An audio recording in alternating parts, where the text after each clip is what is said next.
Hello everyone, this is Pragya Pandey from RAO'S Academy for Competitive Exams Bhopal, and this is a special series on daily news review.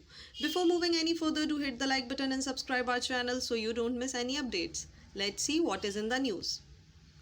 Jawaharlal Nehru Port becomes first 100% landlord major port of India. The landlord port model is known for its mixed public-private orientation.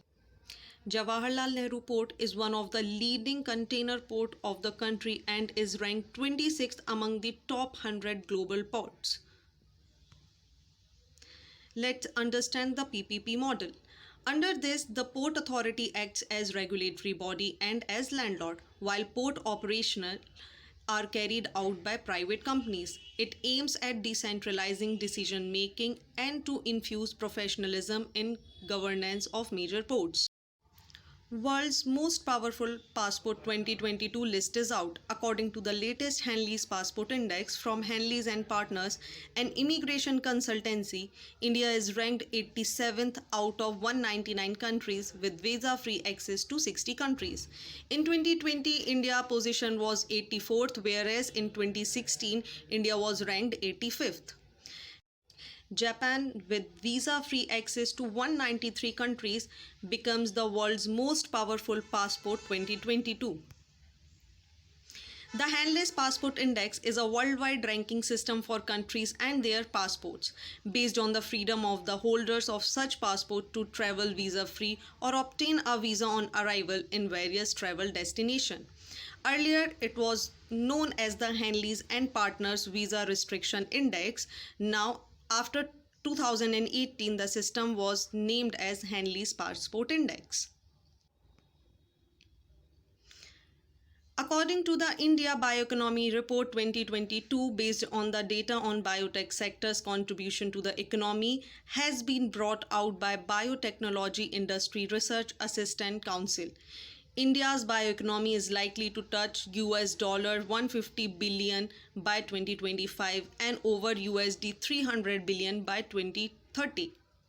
Let's see what is bioeconomy. The term bioeconomy refers to the production, use and conservation of biological resources, including related knowledge, science, technology and innovation to provide information, products, process and services to all economic sectors with the aim of moving towards a sustainable economy.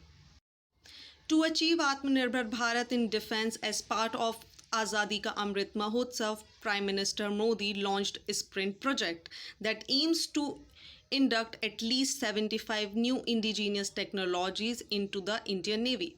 This is a collaborative project named Sprint, that is supporting pole vaulting in R&D through IDEX, and TDAC, that is Technology Development Acceleration Cell. The Bhil community in Maharashtra and Madhya Pradesh has opened up a school called Jivanshala for their children despite government's opposition. The students attending the schools are educated not just in regular subject but also about water, forest and land. They are introduced to all the herbs found in the forest. Let's understand something about the Bhil tribe. The Bhil are one of the largest tribal groups living in the Chhattisgarh, Gujarat, Karnataka, Madhya Pradesh, Maharashtra, Andhra Pradesh and Rajasthan. They derive their name from the Bilu or wheel, which means bow in the Dravidian language. They are excellent archer and hence known as Dhanush Purush of India. They are also known for their famous and unique painting style, Pithora painting. Bhil women are also famous for their heavy ornament made of silver, brass, along with rosaries of beads and silver coins and earrings. Government has formulated the Namaste Scheme, that means National Action for Mechanized Sanitation Ecosystem for cleaning sewers and septic tanks. This is a joint venture between the Department of Drinking Water and Sanitation, the Ministry of Social Justice and Empowerment, and the Ministry of Housing and Urban Affairs. It aims to achieve outcome like zero fatalities in sanitation work in India. No sanitation workers comes in direct contact with human fecal matter and all sewer and septic tank sanitation workers have access to alternative livelihood. It will replace the previous scheme, self-employment scheme for rehabilitation of manual scavengers. So this is it for today. Join our batches for UPSC MPPSC Civil Services Examination. Seats are very limited, so hurry up. Thank you for watching this video, and do not forget to hit like button, comment your valuable feedback, and also press the subscribe button so you don't miss any updates. Follow us on Instagram and Facebook. Links are given below in the description box. Thank you and see you tomorrow.